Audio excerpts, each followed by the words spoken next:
Bonjour, bienvenue au COTV de Tech Fest 2025 et nous accueillons Stéphane Curanti qui est le délégué régional Aura Auvergne-Rhône-Alpes de l'APEC, l'association pour l'emploi des cadres. Est-ce que Stéphane, vous pouvez nous rappeler les grandes missions et ce qu'est l'APEC, même si beaucoup de cadres connaissent évidemment? Bien sûr. Alors, l'APEC aujourd'hui a trois grandes missions. Donc, une mission qui est très connue, c'est l'accompagnement des cadres, des jeunes diplômés. Ça, c'est, on va dire, une mission quasi historique et emblématique. On a une deuxième mission qui est très importante aussi, c'est aider les entreprises à recruter et notamment les entreprises qui éprouvent le plus de difficultés. Une des raisons pour lesquelles l'APEC est présente aujourd'hui à Tech Fest.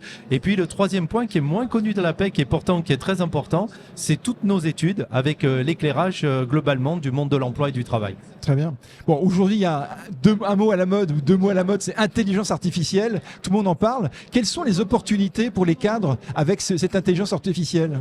Alors aujourd'hui, c'est vrai que le profil des cadres est un peu particulier. Les opportunités, alors certes, il y aura probablement des disparitions d'emplois, c'est évident. L'adoption de l'intelligence artificielle générative va amener beaucoup de changements, amène déjà beaucoup de changements. Mais excusez-moi Stéphane, vous les sentez inquiets les cadres ou vous les sentez, vous les sentez prêts à saisir l'opportunité ? Justement, on sentait à un moment donné effectivement cette inquiétude qui était exprimée fortement par les cadres, mais c'était une inquiétude positive, puisqu'on s'aperçoit quand même que dans le même temps, si effectivement il y a des risques de disparition d'emplois, il y a aussi des risques de création de nouveaux métiers.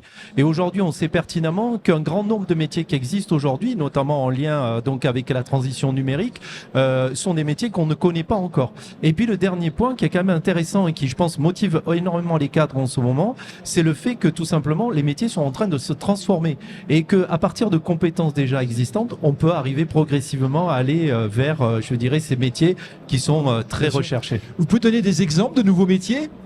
Alors aujourd'hui, bien sûr, tout ce qui est du data, enfin les métiers du data sont importants, mais il y a aussi des métiers qui sont liés à l'éthique, liés à l'IA, auxquels on n'aurait pas pensé. Alors, par exemple, il y avait un truc qui était amusant, et je vais reprendre ça. J'ai vu dans un magazine il y a pas très longtemps, il y avait une petite bulle avec un dessin, c'était amusant.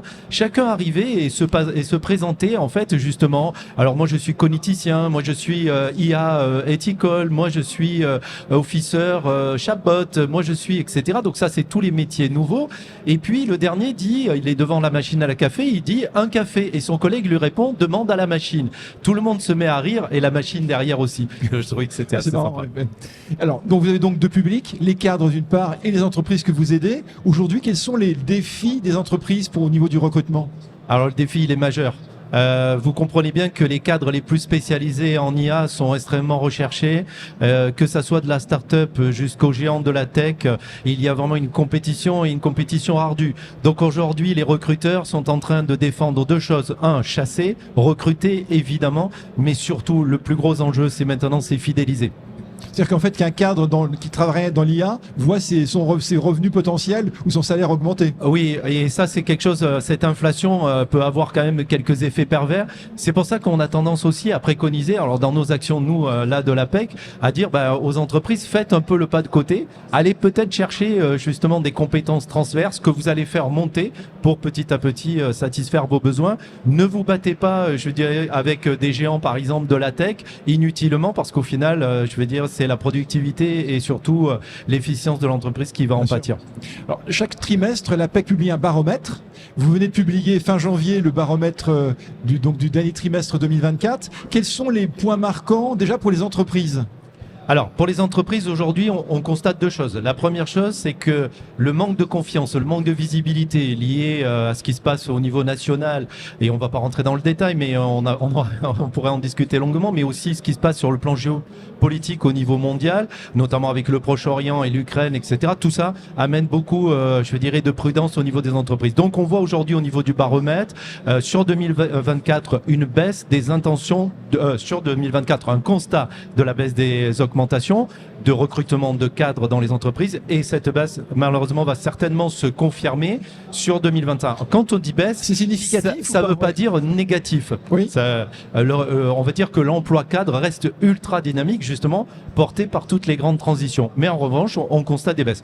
La baisse en termes d'intention, quand on regarde le chiffre, il n'est pas si important que ça, mais ramené au pourcentage, c'est énorme. Il y a 20% d'entreprises qui en 2024 ont recruté un cadre.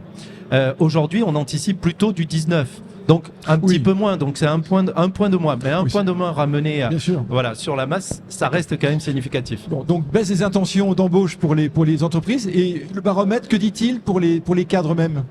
Alors, corrélativement, on a la baisse des intentions d'embauche, mais 75% des entreprises déclarent avoir des difficultés à recruter. Donc c'est assez intéressant là-dessus. Alors sur la partie 4, ce qui est intéressant aussi, c'est que jusqu'à présent, on avait un marché très très dynamique, notamment post-crise sanitaire, avec vraiment une grande mobilité, une grande fluidité chez les cadres qui n'hésitaient pas à changer d'entreprise quand cela était nécessaire, etc. pour des évolutions. Aujourd'hui, on voit beaucoup plus de prudence, beaucoup plus de réticence sur le sujet. Et surtout, ce qui est intéressant, et là je pense qu'on peut faire le lien avec la tech, c'est que nos cadres aujourd'hui ont des exigences un peu différentes de celles qu'elles avaient autrefois. C'est-à-dire que tout simplement, jusqu'à présent, on va dire que le salaire a toujours été l'élément majoritaire de la motivation du changement. Et aujourd'hui, on s'aperçoit, notamment avec toutes les grandes évolutions, que ce n'est plus forcément le critère principal. Ça reste majoritaire, mais ce n'est plus le critère principal. Et les critères nouveaux qui rentrent, c'est quoi la mission que je vais faire? Quel est l'intérêt? Quel est l'impact sur l'environnement?